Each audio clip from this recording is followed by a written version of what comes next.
디모데상 17장 1절로 15절까지 말씀입니다.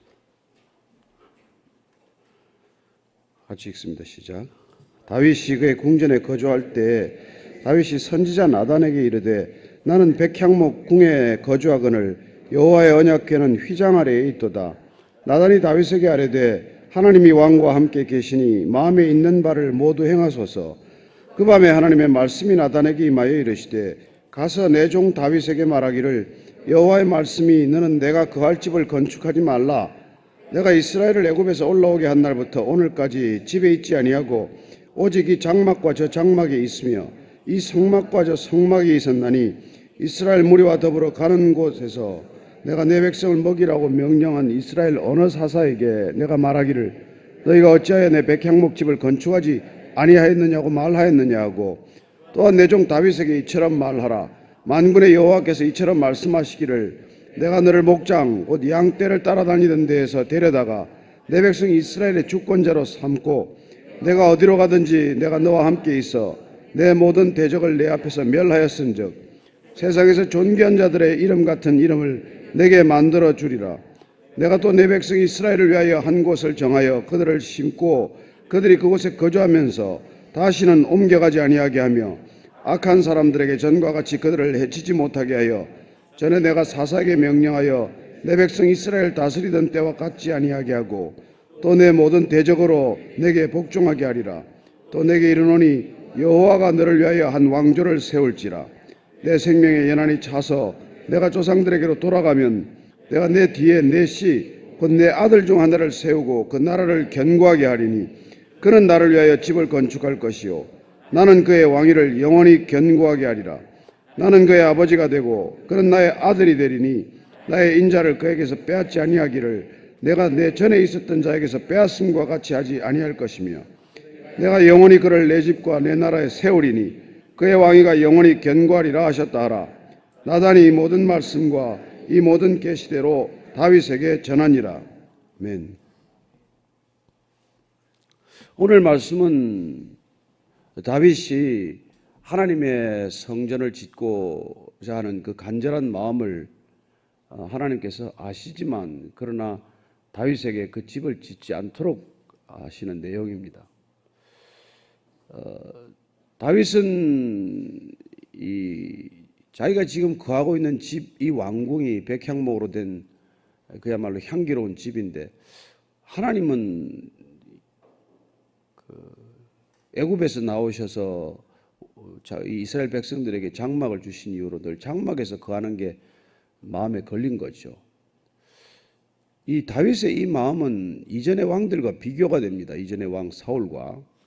사울은 초대 왕이 되었지만 그러나 그는 이 법궤에 대해서 무심했어요. 그러나 이 법궤가 어디 있는지조차도 별 관심이 없었습니다.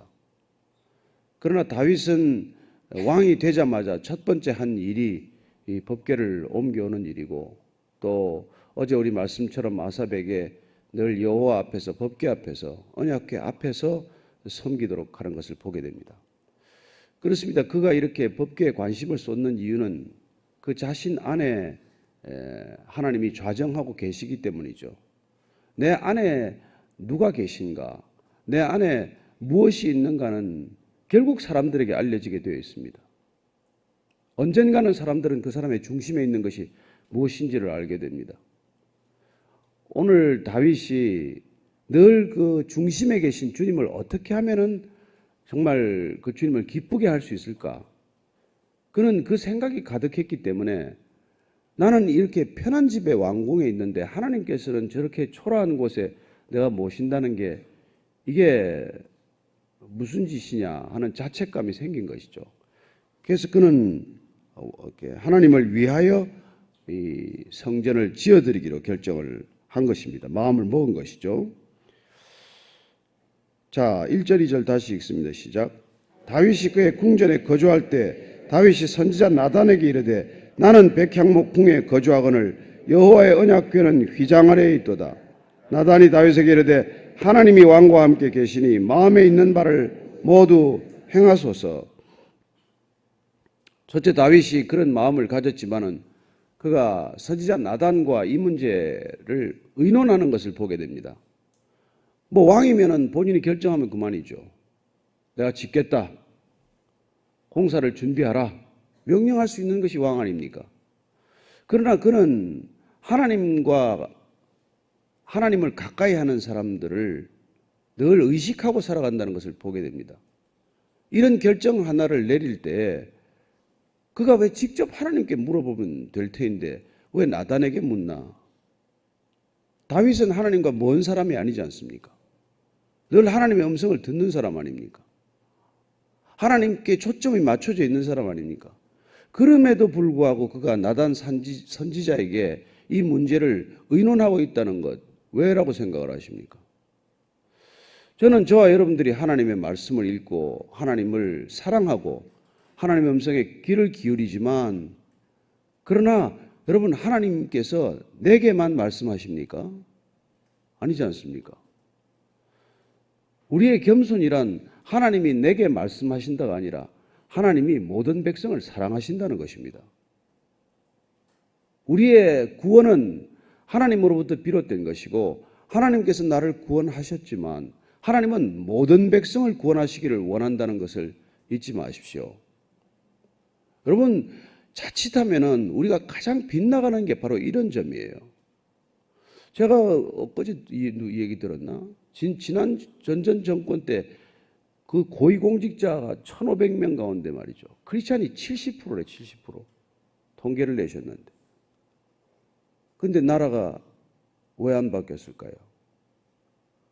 여러분, 나라 전체를 그렇게 이끌어가는 사람들이 대다수가 크리스찬인데도 왜 우리는 그걸 피부로 느끼지 못했고 나라가 그야말로 정말 환골탈태하듯이 바뀌는 것을 못 보았겠습니까? 이유가 뭐라고 생각을 하세요? 지금도 국회에 가서 여러분들 조사를 하면은 3분의 1 이상이에요. 하나님을 믿는다는 사람이. 이유는 하나입니다. 하나님이 나를 축복하셨다는 데 집착하고 있기 때문이에요.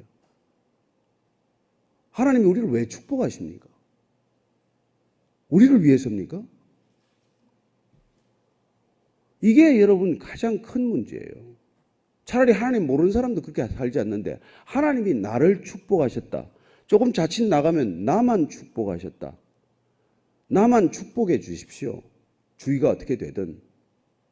이렇게 우리가 하나님과의 관계를 맺을 수 있다고 생각을 하면 하나님 안 믿는 사람들보다도 하나님을 믿지 않지만은 그냥 선하게 세상이 보는 윤리적 도덕적 기준을 가지고 살아가고자 하는 사람들한테 이해할 수 없는 존재로 비치게 되는 것이죠. 하나님께서 나를 축복하십니다. 그러나 만약에 하나님께서 나를 축복하신다면 그 이유는 오직 하나예요. 이 축복이 흘러갈 수 있기 때문에 축복하시는 거예요. 여기서 막혀서 가로막혀서 썩어가는 축복이 아니라 여기서 그 축복이 샘물 솟듯이 솟아서 흘러가게 하기 위해서 축복하시는 것이지 나만 축복하는 게 아니란 말이에요. 그래서 그리스도인들은 나만 축복하신다, 나를 더 축복해달라고 생각하는 아주 괴물을 만들기 쉬운 그런 이해할 수 없는 일이 되는 것이죠. 여러분, 다윗이 하나님께 사랑받은 이유는 하나예요. 내가 누리는 이 축복을 누군가에게 흘려보내야 한다고 생각한 사람이에요. 그게 지금까지 다윗이 살아온 인생의 궤적입니다. 그는 한 번도 자신의 축복을 자기 안에 머물러 있게 하거나 나를 더 축복해달라거나 나는 축복하고 저를 저주하라거나 그렇게 살지 않았어요. 오늘 다윗이 음성을 내가 듣는데 하나님 나만큼 가까운 사람이 어디 있습니까? 나를 이스라엘의 왕으로 세울 만큼 하나님이 나를 더 사랑하는 사람이 어디 있어요? 이스라엘 백성 가운데. 그렇지만 하나님의 성전 짓는 것, 이걸 나단 선지자고 의논한다는 것은 여러분 대단히 중요한 태도예요. 그래서 하나님의 음성을 듣기 시작하면 점점 더 교만해져. 하나님의 말씀을 맡은 자들이 점점 교만해지는 까닭은 하나님 마치 내게만 말씀하시는 것 같아요. 여러분, 하나님은 모든 사람에게 말씀하고 계십니다. 조금 더 잘 들리거나 조금 더 잘 안 들리거나 전혀 귀가 멀었거나 아니면 듣는데 잘못 듣고 있거나 아니면 들었는데 일껏 자기 식대로 해석을 하거나 각양각색으로 살아갈 뿐이에요. 하나님은 모든 인간을 지으신 분입니다. 그래서 저는 오늘 나단에게 이 문제를 의논하는 거예요. 그런데 나단이 말이죠, 이걸 하나님께 물어보지 않고 다 자기대로 또 대답을 해요. 이건 자기 생각을 대답한 것입니다. 일껏 다윗은 하나님의 사람 나단에게 의논을 했는데, 나단은 하나님께 여쭤보고 제가 대답하겠습니다. 그야말로 우리가 흔히 하는 말로 기도해보고 제가 말씀드리겠습니다가 아니라 그냥 그 순간에 말을 해요. 하나님이 왕과 함께 계시는데 그냥 마음 드는 대로 하세요. 이것도 얼마나 이성적이고 합리적인 대답입니까? 아니, 당신 늘 하나님이 함께 하시는데 당신이 하나님을 위해서 집 짓겠다는데 하나님이 뭐라고 그러시겠습니까? 마음대로 하시죠. 이런 우리가 일상 들을 수 있는 대답을 들었는데 하나님은 그날 밤에 나단을 어떻게 보면 찾아오셔서 나단을 나무라는 것을 보게 됩니다. 너 생각과 내 생각이 다르다는 것을 아냐? 하나님의 길과 인간의 길이 다르다는 것을 아냐?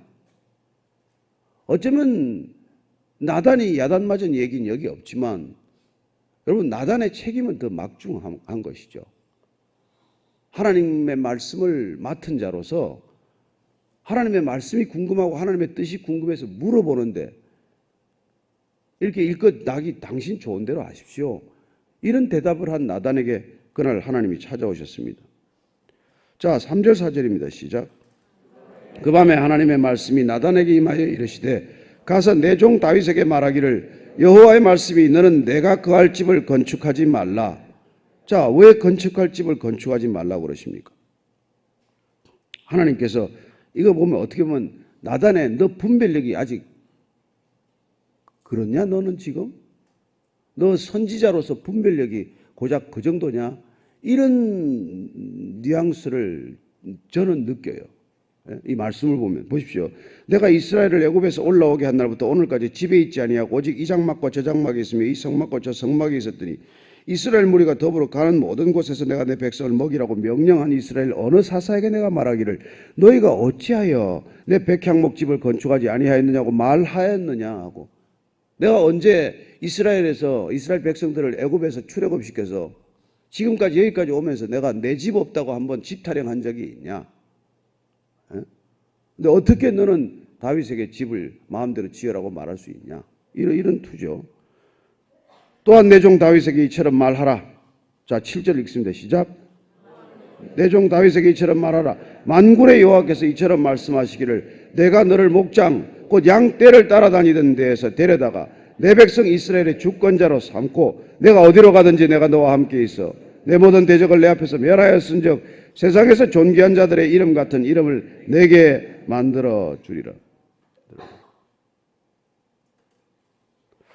그렇습니다. 지금 다윗을 지금까지 하나님이 이끌어 오신 것이죠. 다윗을 여기까지 인도하신 분은 하나님이십니다. 그걸 다윗도 잘 알아요. 그렇다면 이때까지 다윗이 하나님을 섬겼습니까? 하나님이 다윗을 섬겼습니까? 자녀가 부모를 섬깁니까? 부모가 자녀를 섬깁니까? 어느 자녀가 부모가 섬기는 만큼 섬기는 자녀가 어디 있습니까? 우리는 하나님을 위해서 섬긴다지만은 가장 교만한 얘기가 하나님을 섬긴다예요. 착각하고 있는 것이죠. 그건 아이가 마치 아버지를 섬긴다고 주장하는 거나 마찬가지입니다. 어떤 애가 자꾸 아버지 보고 용돈을 올려달라 그래서 왜 그러냐 그랬더니 아버지 선물 사드리게요. 뭐 마음은 좋죠. 올려주긴 올려줬답니다. 그러나 자기는 아버지를 섬긴다 하지만 결국 용돈 받아 섬기는 거 아니에요. 그게 우리의 섬김이란 말이에요. 우리가 섬기려고 하면 섬길수록 하나님한테 뭘 더 많이 요구해. 섬길 테니까 이거 주세요. 섬길 테니까 이거 주세요. 그래서 섬기기나 하면 다행이지만 그래서 자기를 섬기는 사람이 얼마나 많냐고요. 그걸 도적이요 강도라고 그러는 거예요. 하나님을 마치 섬길 수 있는 것처럼 말하는 것처럼 교만한 건 없습니다. 하나님이 우리를 섬기지 않으면 우리는 아무것도 할 수 없는 사람이에요. 그래서 예수님께서 너희가 나를 떠나서는 아무것도 할 수 없습니다. 내가 붙어 있는 게 고작 나를 섬기는 것이지 여러분, 이게 그리스도인의 겸손, 신앙의 겸손 아닙니까? 우리가 뭘 하나 한들 제대로 할 수 있겠습니까? 그런데 이 말씀을 좀 맡으면 교만해져요. 음성을 들으면 더 교만해집니다. 제가 뭐 어디 입으로 올리지 않겠습니다. 어디 갔다 오겠습니다. 어디 다녀오겠습니다. 갔다 와서 음성을 듣기 시작하면 공동체를 다 떠나요. 본인이 교주야, 사실 엄격하게 비해서 보면. 그래서 제가 신사도 운동 다니지 말라는 거예요. 지금 요 뭐 근처에 무슨 또 교회가 하나 음성을 듣게 하는 교회가 있다고 그 젊은 애들이 몰려가는데 그 미래가 그렇게 궁금해서 말이죠. 여러분, 내 미래가 궁금한 건 이미 발목이 잡힌 거예요. 여러분, 미래 궁금할 거 하나도 없습니다. 하나님 손에 있는데 뭐가 궁금하세요? 그 때가 되면 데려가실 텐데. 저는 이 그리스도인들이 말이죠, 내 미래에 관심을 갖지 마십시오. 하나님 나라가 어떻게 되느냐에 관심을 갖는 거예요. 내게 대한 관심에서 공동체에 대한 관심, 내게 대한 관심에서 이웃에 대한 관심, 이 나라에 대한 관심에서 하나님 나라에 대한 관심으로 옮겨가는 게 신앙이란 말이에요. 여전히 내 관심에 머물러 있는 걸 종교라고 해요. 그렇죠? 내가 어떻게 됩니까? 내가 어떻게 됩니까? 그나마 다윗이 하나님이 어떻게 되느냐 이 생각을 한 게 지금 집이라도 지어드려야 되겠다 이런 생각을 했는데, 하나님은 그 생각한 걸 기특하다고 하지 집 짓는 걸 기특하다고 하는 분이 아니에요. 너가 어떻게 그런 생각을 하니? 그거죠. 그래서 또 내가 또 내 백성 이스라엘을 위하여 한 곳을 정하여 그들을 심고 그들이 그곳에 거주하면서 다시는 옮겨가지 아니하게 하며 악한 사람들에게 전과 같이 그들을 해치지 못하게 하여 전에 내가 내 사사에게 명령하여 내 백성 이스라엘을 다스리던 때와 같지 아니하게 하고 또 내 모든 대적으로 내게 복종하게 하리라. 또 내게 이르노니 여호와가 너를 위하여 한 왕조를 세울지라. 이게 집을 짓는 하나님의 방법이에요. 히브리어로 집은 바이트라고 하는데 이 바이트는 집도 되지만 가문, 패밀리를 말하는 거예요. 내가 집을 세운다. 우리는 보이는 집, 건축물을 생각하지만 하나님은 이 가문, 가계, 족보를 세우는 것을 말하는 것이죠. 하나님은 뭐 생각하는 게 다르단 말이에요. 우리는 고작 집 하나 짓는 걸 하나님을 위하여 집 짓는다 하지만은 하나님께서는 한 집을 짓는다, 한 가문을 일으킨다는 것은 지금 다윗을 통해서 영원한 가문, 두고 올 다음 세대를 통해서 오실 예수 그리스도까지 다 내다보고 하시는 말씀 아닙니까? 여러분, 하나님께 시간이 없다는 걸 잊지 마십시오. 우리에게 시간이 있죠. 하나님께 무슨 시간이 있습니까? 그 시간은 우리가 생각하는 시간이 아니잖아요. 초시간 아닙니까? 초시간. 과거, 현재, 미래가 통전적으로 붙어 있는 시간이란 말이에요. 하나님께는 시간 이꼴 공간이에요. 공간과 공간의 이동을 우리는 시간이라고 표현하지만 그 시간은 환상이에요. 여러분, 머리가 까맣다가 머리가 흰 모습으로 지금 이동되어 있는 이 모습을 우리는 시간으로 표현하지만 하나님께는 그게 하나도 시간이 아니에요. 그리고 그분 가운데는 지금 다윗이 이 땅에 오기 전에 아브라함 때부터의 다윗의 모습과 예수 그리스도를까지 이어지는 이게 다 그분 안에 마음에 있다는 걸 우리가 알면, 그러면 무슨 미래에 대한 그렇게 큰 걱정이 있겠냐는 거예요. 그분을 믿는다는 것, 그건 우리가 이토록 전전긍긍하는 시간의 패러다임에서 벗어나는 거란 말이에요. 그게 영혼이에요. 영생이란, 여러분, 시간을 넘어서는 사고, 알무로 넘어가는 거예요. 그런 신앙의 길로 우리를 부르셨는데 뭐 고작 해가지고 뭐 집 하나 짓고 이런 생각을 하고 있으니까 기특할 뿐이죠. 그 뭐 애들이 짓는 레고 집 수준 아니겠어요? 주님께 우리가 막 집 지어드려요. 예루살렘 성전을 지어봐야, 헤롯 성전을 지어봐야 주님 눈에는 그 레고 메달 가지고 노는 애들 장난이랑 마찬가지죠. 그래도 주님이 칭찬을 해줘요. 제가 우리 아이가 레고 집 지어놓고 나면 잘 지었다. 너 들어가 살아라. 그러니 여러분, 내가 그 비유를 들은 적이 있지만 우리가 고작 살아가는 게 그냥 주님의 뜻을 너무 모르기 때문에, 여러분, 만약 내가 이 건붕어 2마리 키웠는데 건붕어가 주인을 위하여 난 뭘 할까? 뭘 할 수 있어요? 건붕어가 새끼 낳고 잘 살면 됐지. 내가 그 건붕어 2마리 키우려고 어릴 때 말이죠, 뭐 어항 사고 수조 사고 말이죠. 그래가지고 밑에 잔 모래 깔고 위에 굵은 모래 깔고 돌 몇 개 놓고 물레방아 넣고 수초 갖다 꼽고 말이죠. 형광등 2개 달고 말이죠. 온갖 짓을 해와 달을 달았어요. 다 달고. 그리고 물도 말이죠. 우물 길어가지고 좋은 물 갖다 그 물 길어 놓고. 그리고 금붕어 봉투에 든 거 2개 사가지고 와서 다 넣고. 야, 잘 살아라. 번성하고 잘 살아라. 근데 걔가 나를 위해 이 물값을 어떻게 갚지? 이 전기값을 어떻게 해야 하나? 기포 장치도 나중에 사다가 기포 나왔다 해서 기포 또 해가지고 공기 좀 순화하려고 말이죠. 그게 하나님이 우리 인간을 사랑하는 방식이에요. 그런데 뭘 하겠다고. 그냥 그 금붕어가 둘이서 안 싸우고 잘 살면 됐지.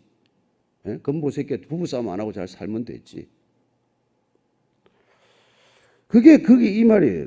그게 이 말이에요. 뭐라 그럽니까? 12절 말씀 읽겠습니다. 시작. 그는 나를 위하여 집을 건축할 것이요 나는 그의 왕위를 영원히 견고하게 하리라. 나는 그의 아버지가 되고 그는 나의 아들이 되리니 나의 인자를 그에게서 빼앗지 아니하기를 내가 내 전에 있던 자에게서 빼앗음과 같이 하지 아니할 것이며 내가 영원히 그를 내 집과 내 나라에서 세우리니 그의 왕위가 영원히 견고하리라 하셨더라. 나단이 이 모든 말씀과 이 모든 계시대로 다윗에게 전하니라.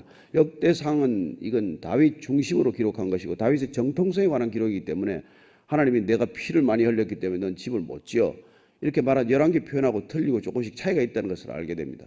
그리고 이제 솔로몬을 통해서도 집을 짓는다는 걸 허락을 하시겠죠. 그러나 적어도 다윗을 통해서 지금 우리에게 주시는 메시지는 절대로 우리가 하나님의 나라를 짓는 게 아니라는 거예요. 우리는 하나님 나라에 합당한 사람이 되어갈 수 있을 뿐이에요. 하나님을 위한다는 것은 하나님의 뜻에 합당한 사람이 되어가는 것. 그게 전부예요. 그래서 우리가 고린도전서 3장 16절 말씀 찾아보세요. 고린도전서 3장 16절 말씀. 예수님께서 오셔서 우리를 성전으로 만든 이유를 이렇게 말합니다. 3장 16절 시작. 너희는 너희가 하나님의 성전인 것과 하나님의 성령이 너희 안에 계시는 것을 알지 못하느냐. 우리 안에 성령이 오셔서 비로소 하나님께서 성전되게 하신 것이죠. 주님께서는 그 성전을 허물었으면 좋겠다. 이 성전 좀 제발 없어졌으면 좋겠다 하는 말라기 3장 10절의 말씀에 이어서 그 말씀을 이루시기 위해 오신 분입니다. 아십니까? 이 땅에 성전을 좀 제발 이 냄새나고 역겨운 성전을 없앴으면 너희들이 성전이라는 곳에서 나를 이렇게 모독하는 행위를 멈추었으면 좋겠다 하는 것을 이루기 위해서 그분이 오셔서 우리를 성전으로 만드신 분이에요. 저와 여러분들이 성전인 건 믿으십니까? 우리가 교회인 건 믿으십니까? 교회 다니는 교인이 아니라 우리가 그리스도가 머리가 되신 교회요 지체인 걸 아십니까? 예. 그러면 이건 주님께서 새로 하신 말씀입니까? 아니요. 이건 전에부터 시종일관 하시던 말씀이에요. 호세아서 6장 6절 한번 읽어주십시오. 호세아서 6장 6절.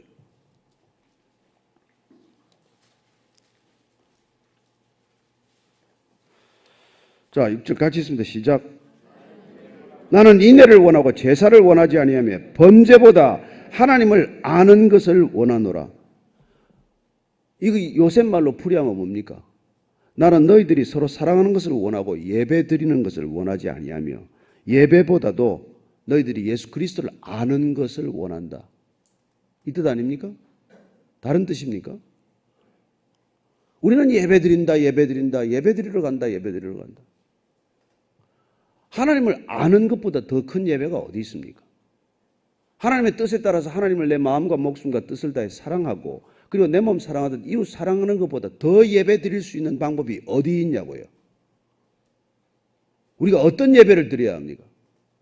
주일 예배 그냥 올인해야 합니까? 성가대를 1000명씩 갖다 가운을 입혀놓고 거룩한 예배라고 드리는 게 그게 예배입니까? 우리가 그런 생각에서 벗어나지 않기 때문에 주님께서 그렇게 목숨을 들여 십자가를 지시고 우리를 그런 형식적인 예배로부터 성전이라고 부르는 건물로부터 우리를 자유케 하셨음에도 불구하고 또 거기에 꾸역꾸역 몰려가서 들어가서 여기가 성전이다, 여기것이 예배다 라고 말하고 있는 거예요. 제 얘기가 너무 레디컬하게 들리면 성경 우리가 똑바로 읽어보십시다. 제가 성경에 없는 얘기를 하면 저한테 말씀해 주십시오.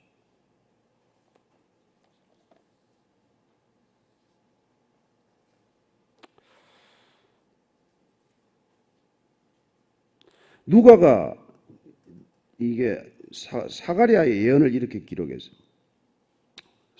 세례 요한의 아버지죠. 세례 요한 아버지 사가랴가 이렇게 그 부친 사가랴가 성령이 충만함을 받아 예언하여 이르되 찬송하리로라. 주 이스라엘의 하나님이여 그 백성을 돌보사 속량하시며 우리를 위하여 구원의 뿔을 그 종 다윗의 집에 일으키셨으니.